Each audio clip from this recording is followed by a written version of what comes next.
Hello and welcome again to the Record of Arms. I'm your host Mark 7, and as always, I'm very glad you chose to spend some of your time today listening to me talk about military history. Today we're going to continue with the story of armored combat in the Spanish Civil War.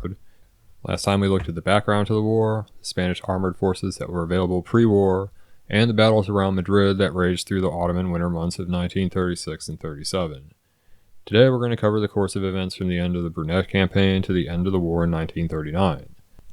My sources today will be the same as they were for the last episode, namely Spanish Civil War Tanks, Proving Ground for Blitzkrieg by Steven Zaloga, and the excellent general history by Anthony Beaver titled The Spanish Civil War. So now we'll get back to the narrative, beginning with a brief recap of what has happened so far. The Spanish army before the war had very little in the way of tank forces. The most important tank in their service, the French World War I veteran Renault FT, was a small two-man machine armed with a single 7mm Hotchkiss machine gun and a turret. It was thinly armored and protected only against small arms and machine gun fire.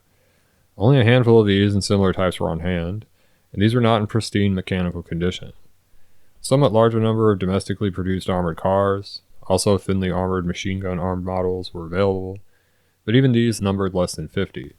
Most numerous of the fighting vehicles that would see action in the initial days of the uprising, July 1936, was so-called camiones protegidos, or protected trucks. These were civilian trucks with non-armor grade steel plating welded or bolted on, providing a very limited degree of protection against light weapons. Most of these were not in army hands, but in those of the trade union militias of the industrial cities, where these improvised vehicles were produced. As a result of this paucity of armor, the Spanish Civil War would have seen very little of this kind of fighting had the Spaniards been left to fight it out unaided. However, three major powers sent armor to Spain. These were the Italians, Germans, and Russians, in order of their appearance in the theater. The Italians were the only interventionist power to send large numbers of their own soldiers to fight in Spain. Entire Italian army units, as well as fascist black shirt paramilitary formations, would be sent. Among these were 4 companies with small armored vehicles known as tankettes. These were two-man machines about the size of a large riding lawnmower, lightly armed but fast. Main types sent, the Carro Veloce 3-35, or the CV-35, was armed with a pair of rifle-caliber machine guns mounted in the hull firing forward. A small proportion of these tankettes would have the machine gun armament switched out for a flamethrower. These machines were organized into company-sized units and fought in a support role alongside the infantry. The Italian Tankette Force was part of a grouping of mobile specialist units known by the acronym RRS, and this in turn was part of the overall command structure of the Italian army in Spain, known as the CTV. The German tank contingent was part of the well-known Condor Legion. The tank component of the Legion was known as Panzergruppe Drone, was under the leadership of Oberleutnant von Thoma. Though some German tankers would see limited action in Spain, the mission of Panzergruppe Drone was to train Spanish rebel crewmen to operate the German tanks that were sent to arm Franco's formations.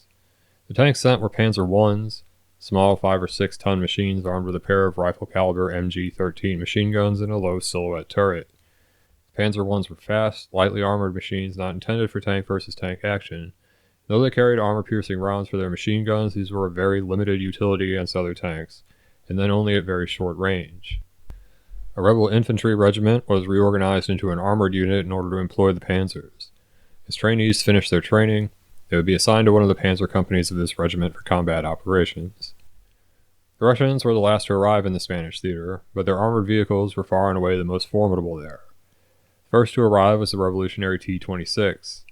This tank was not much more capable than the Panzer I in terms of protection or speed, but was greatly superior in firepower. The T-26 carried the 45mm 20K cannon in its turret, along with a coaxial machine gun. 45mm gun could fire armor-piercing or high-explosive rounds. This made the T-26 the first tank capable of engaging other armor or providing general fire support to infantry. The coaxial machine gun was also the first of its kind, and gave the tank the ability to fend off infantry attacks as well. This versatility made it the most capable fighting vehicle on all sides, and the 45mm armor-piercing round made it deadly to the Italian and German machines from far outside the effective range of their own weapons. Hundreds of T-26 arrived in Cartagena aboard Soviet and Spanish cargo vessels. 2 other very formidable armored vehicles would arrive in Republican formations from Russia. Both carried a turret armament identical to that of the T-26. The BT-5 was a very fast tank, only slightly less well protected than the T-26. It had the unique ability to operate as an 8-wheeled armored car, as the tracks could be disengaged and stowed, allowing much faster speeds on smooth surfaces.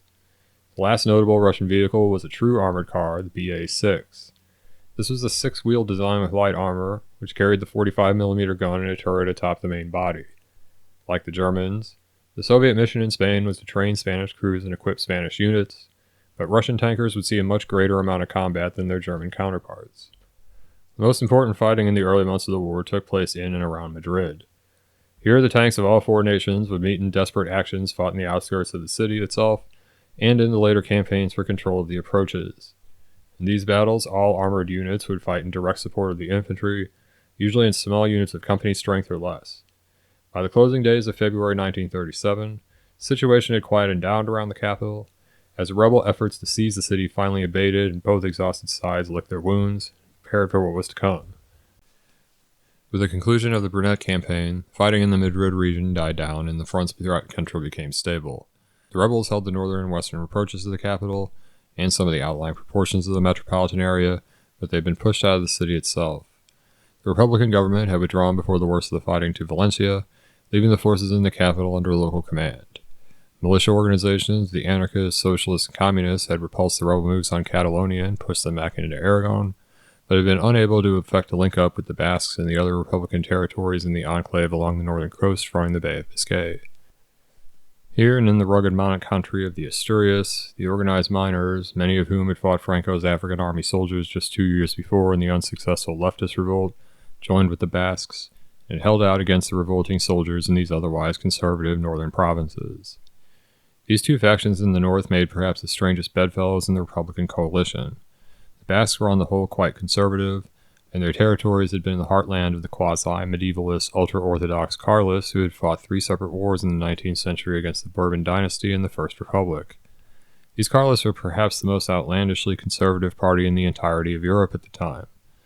The Asturian miners were openly revolutionary libertarian socialists who rejected the authority of the state altogether, and they formed what was one of the most advanced and effective leftist trade union organizations in the entire country. This anomaly is accounted for by the long-standing ambition of the Basques to secure a large share of administrative independence from the central government. The Second Republic had fulfilled this goal by granting a large share of autonomy to the Basques, instituted in the form of a regional government of their own. The rebels, who were adamantly opposed to any such separatist ambitions, would never tolerate any degree of Basque autonomy, even in purely local administration, and this accounted for the adherence of these otherwise conservative people to the left-wing Republican coalition.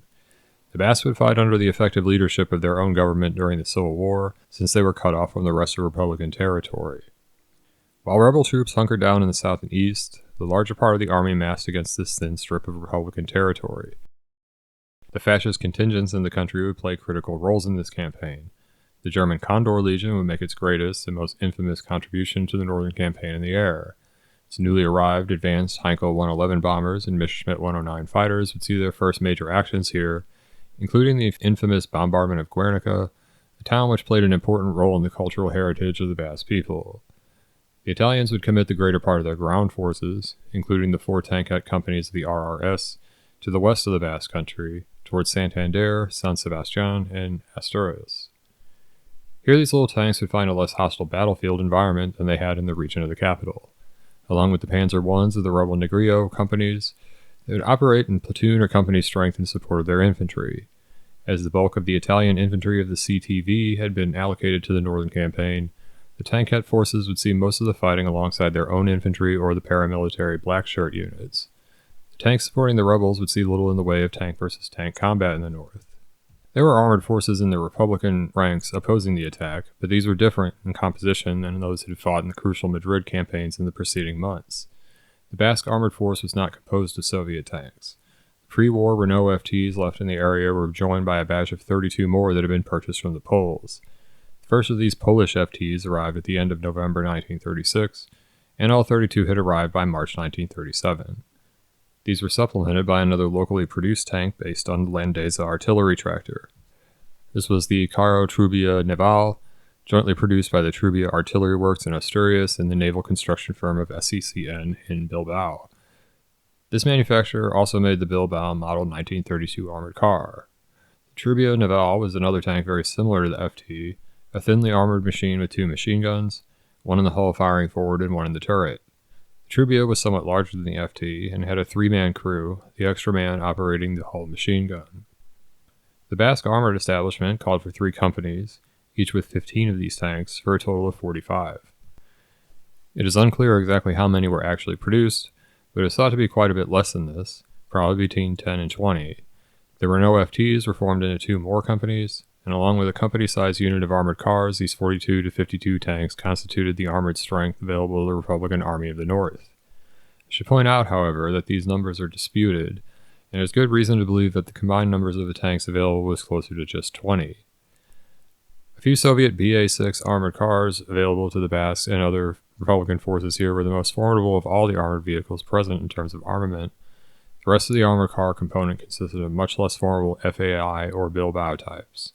Perhaps 100 or 150 protected trucks were also on hand, or produced in Bilbao or Trubia during the course of the fighting.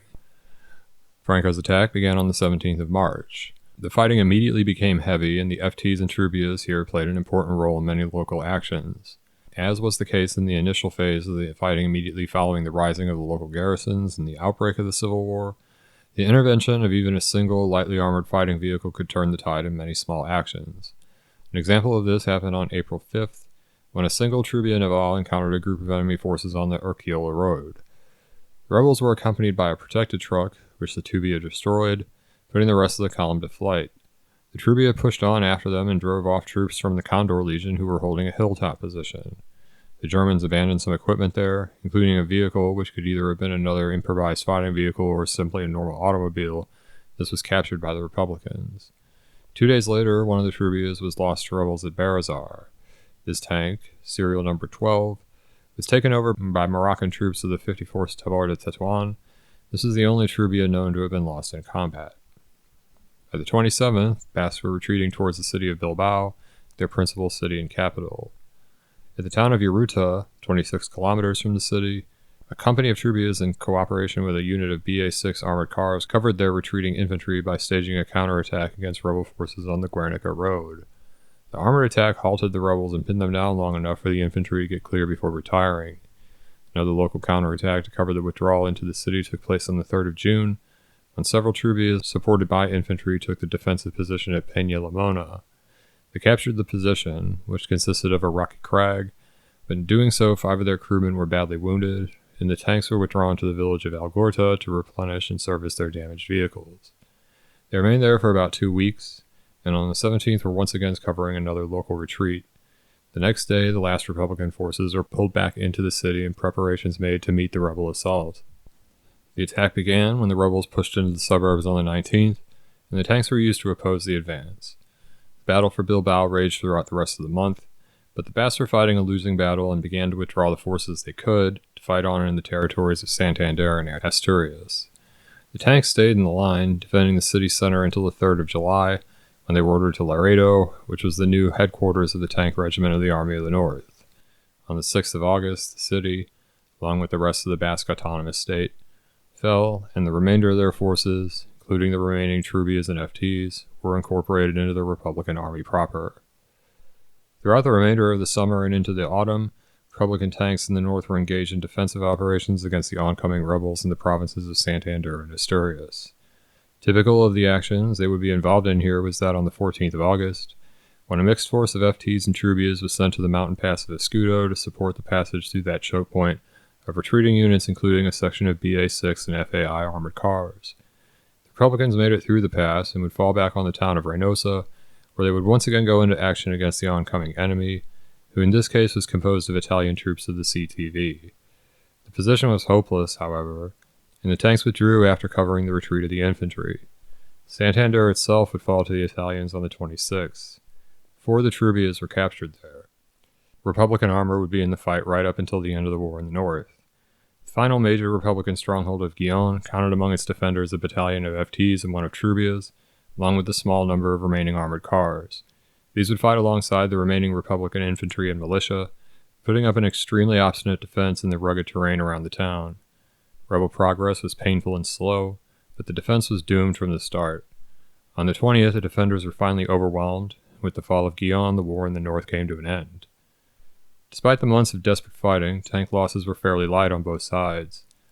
The forces of the Italian RRS, who had fought in support of the CTV's infantry, lost 7 tankettes and 1 armored car. Spanish panzers had suffered a similarly manageable scale of loss. The losses of the Republicans and Basques are unclear, due to confusion over the number of Trubias and FTs involved at the beginning. The rebels claim to have captured about 20 of both types in the Asturias campaign, which combined with those captured in Bilbao suggests losses of 30 to 40 of both types to all causes. The captured tanks would be sent to rebel facilities at Valladolid and Seville for refurbishment. Franco's army would not put these tanks back into frontline service, but use them as training machines, artillery tractors, and engineering vehicles. In the remainder of the country that was not involved in the Northern Campaign, the military situation was relatively quiet during these months. The rebels and their Axis allies took stock of the lessons of the fighting around Madrid and formulated their responses to the demonstrated superiority of the Russian fighting vehicles they had encountered. As was stated before, small machine gun armed fighting vehicles of the Italians and Germans had proved virtually helpless in combat against the Russian types. This is almost entirely due to the 45mm 20K cannon carried by the T-26, BT-5 tanks, and the BA-6 armored cars and their turrets. This weapon could penetrate the thin armor of the rebel machines from as far as 1,500 meters. The German Panzer I was the tank with the most anti-tank potential on the rebel side. Even using specialized armor-piercing rounds for its MG-13 machine guns, it could only threaten the Russian machines, which were scarcely better armored than the Panzer, from barely 150 meters, putting them at a grave disadvantage. This would not have been so bad had armored combat been limited to tank versus tank actions, since the small number of armored vehicles in Spain compared to the infantry units that constituted the great bulk of the armies of both sides made this relatively inconsequential. But the Russian weapon was capable of firing high explosive rounds as well, giving it an equal capacity to knock out targets such as machine gun nests and unarmored vehicles against which armor-piercing rounds were much less effective. The Russians also had turret-mounted coaxial machine guns to deal with infantry attacks. These capabilities of the Russian weaponry made them not only basically invincible against the CV-35s and Panzer Is in the rebel armored units, but also a much more versatile threat to any enemy units they may encounter. The Germans and Italians responded to this revealed weakness in their armor in 2 ways, one technological and one tactical. The technological solution employed was pretty straightforward. This involved the retrofitting of an Italian 20mm Breda Modello 1932 anti-aircraft gun into the turret of a Panzer Ausführung A. This weapon was capable of defeating 40mm armor at a range of 250 meters, and giving the 15mm maximum armor of the T-26. This made the Panzer a much more dangerous antagonist to the Russian machines in Republican service. The improvisation had its drawbacks, however, as the modifications to the turret that were needed to fit the much larger weapon resulted in a gap in the forward protection that rendered the crew extremely vulnerable to well-aimed small arms fire. The converted Panzers, as a result, were gravely disliked by their crews. This critical weakness, combined with the increasing availability of captured T-26s for use in the rebel tank companies, meant that only 4 Panzers were so converted. The work was carried out at the Fábrica de Armas in Seville, and these were completed by the summer of 1937.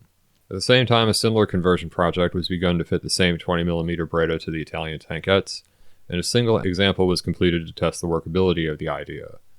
This proved at least somewhat useful, and the authorization was given to convert 40 of the tankettes to carry this weapon. The prototype, however, remained the only one so completed. Fontoma, in command of the German tank mission in Spain, urgently requested the dispatch of cannon-armed tanks, specifically the 20mm armed Panzer II, but these were never sent. The tactical response to the firepower superiority of the Russian machines was perhaps more consequential for future years. To provide a defense against the enemy tanks, a unit of 37mm PaK-36 anti-tank guns was added to the strength of the panzer companies. These guns had proven deadly to the Russian armor in the Brunete campaign, and their incorporation into the German units as an offensively used defensive weapon would result in the first examples of the highly successful coordinated employment of tanks and infantry anti-tank units against enemy armor. The idea was simple. The guns would be pushed boldly ahead behind the advancing panzers. When these would encounter enemy tanks, the panzers could retreat, drawing the pursuing enemy into a killing zone where they would be dispatched by the fire of the massed anti-tank guns. These tactics, which when perfected would become the bane of Allied armor during the Second World War, first appeared on the Spanish battlefield. By the closing days of the Northern Campaign, the rebels had 10 working T-26s in their hands, and several more which were inoperative but used as sources of spare parts. Some of these were incorporated into the Spanish Panzer I companies, with a single T-26 added to each company establishment, and further captured machines were formed into all T-26 companies. By February 1938, the rebel tank units serving in the Spanish army would be incorporated into the elite ranks of the Spanish Legion by order of the Caudillo. This time, the rebel tank strength, discounting the units of the Italian CTV, totaled 6 companies. The Italians, for their part, reorganized the RRS into the so-called Raggruppamento Caristi in an attempt to reorient the tactical mission of their armor from dispersed infantry support to a concentrated, mobile, deep penetration and striking force. It was restructured into 2 battalions, each made up of 2 companies of tankettes. These were joined to a battalion of motorized infantry with the larger-than-normal component of anti-tank guns, both the 47mm Italian models and the 37mm German guns.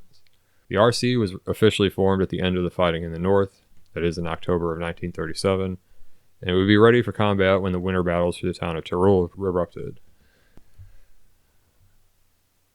By the closing days of the summer of 1937, the Soviets had sent more than 250 tanks to Spain. All but 50 of these were T-26s. The remainder were a new type, which the Russians believed to be more formidable.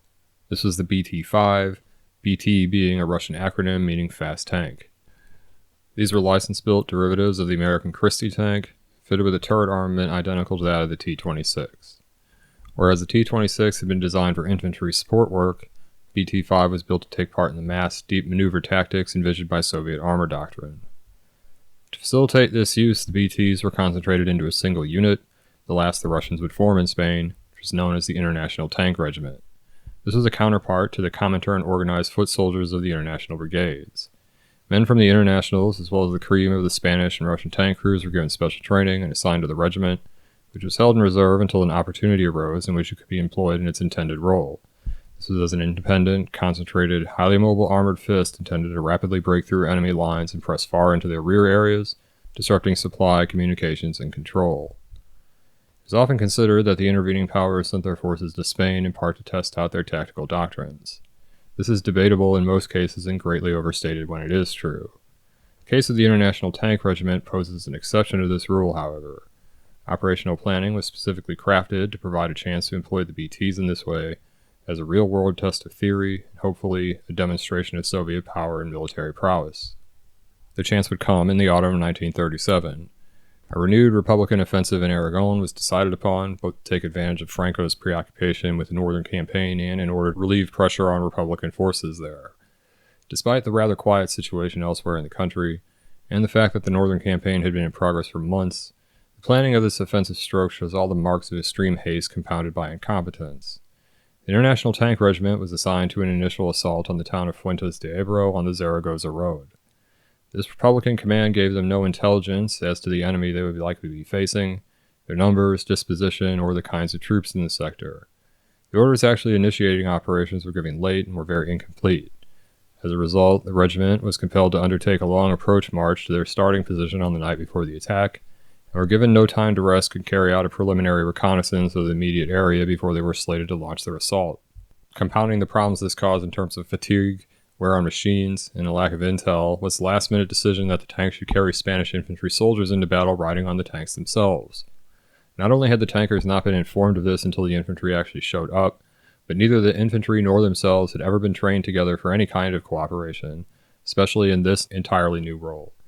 Needless to say, no specialized gear would facilitate the carriage of perhaps half a dozen men on the tops and side of the tanks had been provided. Nonetheless, the attack went in at noon on October 13th. From behind the trench lines of the Republican infantry, the 48 tanks of the International Regiment, covered with likely quite apprehensive soldiers, fired a ragged salvo from their 20Ks and launched themselves against the enemy position. They ran into trouble from the earliest moments, since in another critical oversight and planning, the men in the friendly trench line had not been told the tanks were coming, and mistaking them for the enemy, opened fire. The tank regiment pushed past nevertheless, the fast BTs running full tilt towards the raiding rebels. As they bounced and pitched over obstacles, many of the unfortunate infantrymen clinging precariously to their sides were thrown off and fell, only to be run over by following BTs. Things got worse as the lack of intelligence regarding the terrain led to hopeless confusion. A 4-foot escarpment was encountered running across most of the regiment's frontage, too much of a drop for the tanks to simply cross. Much of the momentum of their initial charge was dissipated as the tanks struggled to find an exit towards the low ground beyond. Once they had negotiated this, they were faced by a muddy field full of tall sugarcane crisscrossed with irrigation ditches stretching between them and the enemy. The Republicans began to fight their way across, exchanging fire with the rebel defenders beyond. The BT-5s bogged down on the difficult ground, some became stuck in the ditches, which could scarcely be seen due to the tall sugarcane. The advance faltered, and after firing off the rest of their ammunition, the regiment was forced to withdraw, leaving several of their number behind which could not be extricated. The tank-riding infantry who had managed to stay with them thus far were far too few in number to hold the ground gain, so these were compelled to retreat as well. Nothing whatsoever was accomplished by this attack, therefore. This was certainly a setback for the Republican offensive, but was hardly decisive. For Soviet prestige considerations, however, it was a total debacle, with 19 of the 48 tanks taking part being lost, several more badly damaged, and nearly one-third of the tank crewmen involved being killed or wounded. An American serving with the Internationals who took part in the action wrote this about it, quote, "Courage and heroism are plentiful in Spain, and the Spanish people have no lack of it. What they need is tactics, and as for tactics, on the 13th of October, Regiment BT was bankrupt." Failure of the Fuentes de Ebro attack was the only major independent offensive operation undertaken by Republican armor. No concentrated operations by large armored units would take place afterwards, and the armor would fight in a more familiar infantry support role in future Spanish battles. Large shipments of tanks from the Soviet Union ended shortly after this battle. Later that month, the Republican tank force was reorganized into a pair of armored divisions. Unlike the more familiar World War II armored division, these were all-tank and armored car units, with no integrated infantry or artillery component. The cessation of shipments of armored vehicles from the Soviets posed a major challenge to the Republican Army. Attempts were made to fill in the gaps in the Republican armor by producing vehicles locally. Due to the limitations of Spanish industry, these efforts could produce only armored cars. Production of one type was aimed at early on, and the model which would become standard was the so-called UNL-35. This is a moderately upgraded version of the Soviet FAI and had been designed with the assistance of Russian technicians. Production began in February 1937. It would take a few months to get up to speed, and production would accelerate as the Northern Campaign progressed. Eventually, more than 200 UNL-35s would roll off of Republican assembly lines. A more powerful armored car was put into production later to compensate somewhat for the loss of cannon-armed vehicles coming from Russia. This is called the Blindado Modello BC, a design with a 6-wheel chassis. The actual hardware was derived from the contemporary Ford 1.5-ton Model SD truck, modified to incorporate a third axle drive. The resulting vehicle was fitted with a turret, either from the cannon-armed variant of the Renault FT mounting a 37 Pitot short-barreled gun, or one taken from a disabled T-26, BT-5, or BA-6. Somewhere between 75 and 140 Blindado BCs were produced at the Hispano-Suiza plant in Barcelona from late 1937 through 1938. The rebels also pursued the production of domestically built armor, and work was begun on 2 tank types. In 1937, work began on Spanish production of the Italian Ansaldo infantry tank. Another tank of entirely Spanish design, called the Carros Videa, was also proceeded with, but neither of these projects yielded anything more than a single prototype. In May 1938, the Republican armored forces consisted of 176 tanks and 285 armored cars. In December of that year, the numbers were 126 tanks and 291 armored cars. This trend would continue through the remaining months of the war, with the production of armored cars increasing as the new Spanish production came into service, and the remaining Russian-supplied tanks wore out or were lost on operations.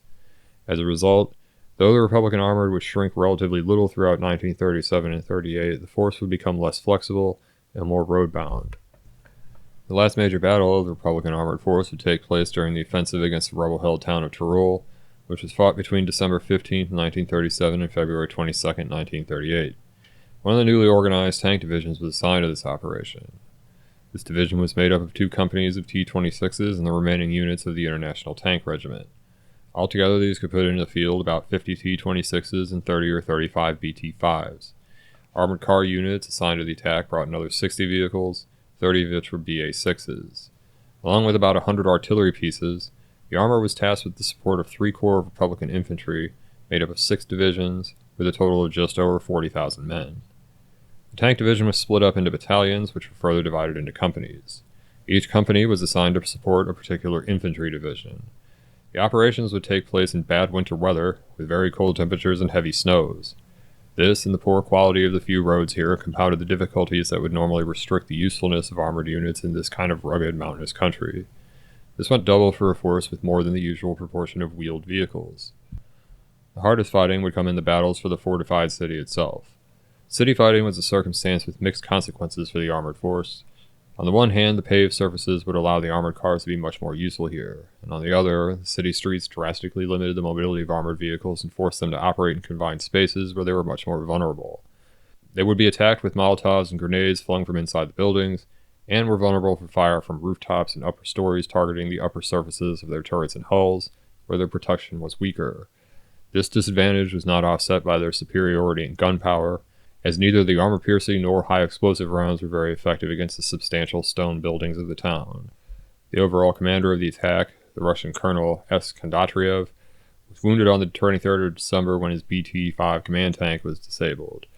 The command fell to Major V. Kolnov, under whose direction the armor continued to press towards the city center in cooperation with the hard-fighting infantry.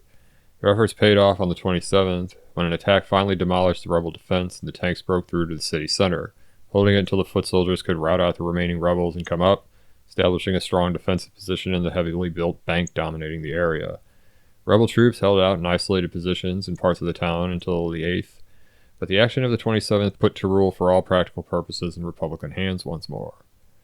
However, they were not ever to have undisputed control over the city. Even as Republican infantry was mopping up the remnants of the rebel garrison, the rebel armies were massing for the counterattack. Republicans had been worn out by the city fighting and had not pressed forwards after the retreating rebels. This exhaustion let the rebels bring in reinforcements from other fronts. Just a few days later, on the 31st, the counterattack was launched. Fresh rebel troops had the tired and scarred Republicans, and ferocious battles erupted in the outskirts. The Republican 40th Infantry was hammered by repeated assaults and eventually broke and fled in panic towards the rear. This emergency could have compromised the entire Republican position in the sector had it not been for the presence of a supporting company of tanks and armored cars, who held firm and put up an obstinate and skillful defense.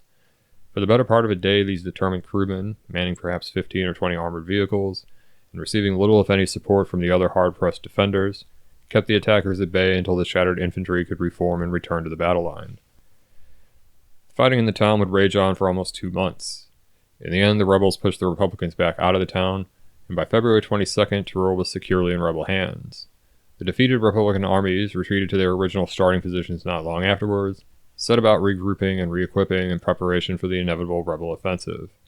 Their tank losses totaled 20 T-26s and a similar number of BTs. 8 of the 30 original BA-6s were still operational, and a similar scale of losses was suffered by the other armored car units. Tank losses were thus about half of the units committed, while the wheeled vehicles fared worse, with losses close to 75%. At this point, the remaining tanks were well past their intended mechanical lifespan.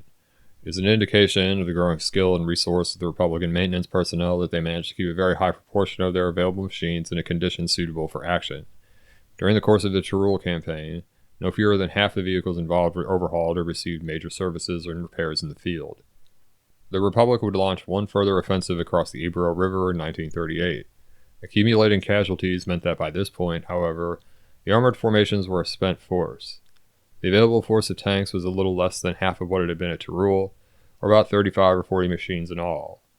During the course of the campaign, in which the Republicans were driven back across the river after a short advance, almost all the remaining tanks were lost. 17 were destroyed outright and another 18 captured and put into rebel service. Whether any tanks remained in Republican hands at this point seems unclear, but in any case it could not have been more than 5 or 10 at the most. The final campaigns in Catalonia and elsewhere saw only small-scale armored fighting between company-sized rebel armor and Republican armored car units, with the exception of the Italian motorized forces of the Raggruppamento Caristi, who carried out remarkably successful raids into enemy rear areas as the Republican army began to disintegrate. One of these attacks, carried out in April 1939, saw the CV-35s push more than 200 kilometers into enemy territory. The fighting in Catalonia would be the last actions of the Italian armor in Spain. All in all, 157 tankettes of various types were used here throughout the course of Mussolini's intervention. Of these, 187 were lost, and 70 survived to return to Italy. There were few clear tactical or doctrinal lessons that could be reliably drawn from the Spanish experience. This was due to the peculiar circumstances of the conflict, which made it unlikely that generalizations drawn from the tank fighting here would be relevant to future warfare. One reason was the relatively small numbers of armored vehicles fighting here, particularly when looked at as a proportion of the overall troops engaged. The Republic, which had the largest tank forces, seldom had more than 100 operational at any one time. Furthermore, what tanks there were most often deployed in small units dispersed throughout the army. Another peculiarity of the use of armor in Spain that was unlikely to be relevant to future warfare was the fact that most crews of the tank and armored car forces were inexperienced and poorly trained, and that they were operating foreign machines that had been built to fit the requirements of other armies. Only in the case of the Italian RRS did the second of these objections not apply, as these units were crewed mostly by regular Italian tankers and operated alongside regular Italian troops. Compounding the lack of experience of the crews themselves was the unfamiliarity of the senior Spanish commanders with armor. These men in the main had little experience of tank forces in combat and were prone to misjudge the potential and limitations of this kind of weapon.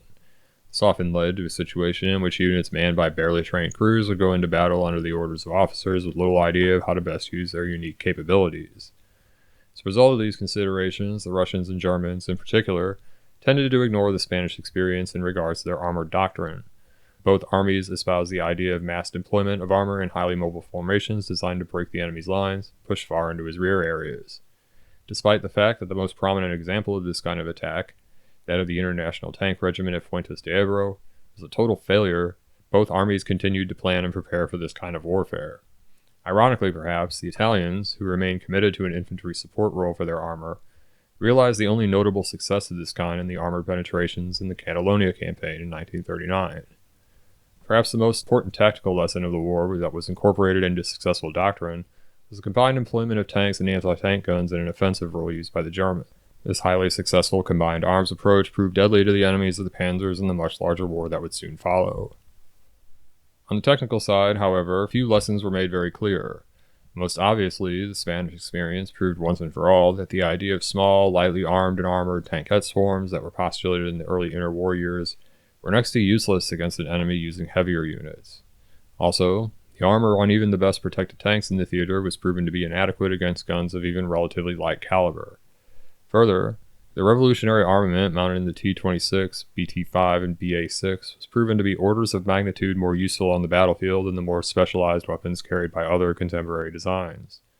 A gun armament of at least 37mm range capable of firing a variety of munitions, supplemented by machine guns, would become the minimum required on any tank that sought to be a credible asset in combat. And that, in very general outline, is the story of armored warfare in the Spanish Civil War. I hope you found something interesting and useful in what I had to say today. I find topics like this, where newly developed technology or a tactical innovation are used for the first time in combat, among the most interesting. I think it shows how ideas that sound very workable in theory can prove totally unrealistic once put to the test. It's always fascinated me that this can happen again and again, with results like in the case of the tankette idea that seem very obvious in retrospect. This is an example of one of the things that I think is most unique about the light that military history can throw on the nature of the human mind. Though all human ideas have real-world consequences, they are rarely so unavoidable and so little open to subjective interpretation as those encountered on a battlefield. Next episode, we're going to begin an examination of another aspect of the war in Spain. This one will probably be more familiar to most students in military history, but hopefully it will be of interest nonetheless. We'll take a look at the Luftwaffe contingent sent by Hitler to fight on Franco's side, the Condor Legion. Specifically, we're going to be looking at the fighter element, or Jagdwaffe, of this force. As a matter of fact, the next few episodes are going to cover Spanish topics most likely. This is because of the general closure of most things, including research libraries, as a result of the COVID pandemic, and this has limited my ability to find specialist texts. I did secure a stack of books on Spanish Civil War topics before this happened, which I guess are just mine now until the foreseeable future, so I'll be mining them for topics. So I hope you'll join me for that. And I want to let you know once again that I hope you and those close to you are safe and healthy during this stressful time, and that you're not already experiencing a degree of cabin fever like I am. I have a feeling that we're in this for the long haul, so hope for the best but prepare for the worst. That being said, until next time, this is Mark 7 wishing you all the best.